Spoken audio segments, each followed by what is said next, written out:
अऊज़ु बिल्लाहि मिनश्शैतानिर रजीम बिस्मिल्लाहिर्रहमानिर्रहीम अल्हम्दुलिल्लाहि रब्बिल आलमीन अस्सलातु अला अहलिहा वस्सलामु अला अहलिह अम्मा बअदु। माह मुबारक के रमज़ान की बरकतों के साथ अशर उला में दीन शनासी और अहकाम शनासी के बयान के साथ सादात होम टीवी के ज़रिए से आपके साथ मुखातिब हैं। आज हम बयान करने जा रहे हैं कि वो लोग जो माह मुबारक के रमज़ान की रातों में मुजनिब हो जाते हैं या उनको एहतलाम हो जाता है, तो ऐसी सूरत में सबसे पहले ऐसे शख्स को चाहिए कि वो सहरी के टाइम, अज़ान फ़जर का टाइम है, उससे पहले पहले उसको गुस्ल कर लेना चाहिए हर सूरत में।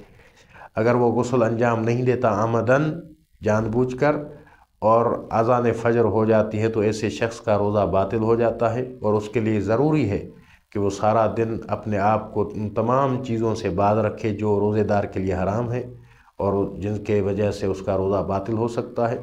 और माह मुबारक के रमज़ान के बाद उसकी क़ज़ा भी अंजाम दे और उसके ऊपर कफ़ारा भी होगा, जो कि 60 रोज़ों की सूरत में है। वस्सलामु अलैकुम वरहमतुल्लाहि वबरकातुहू।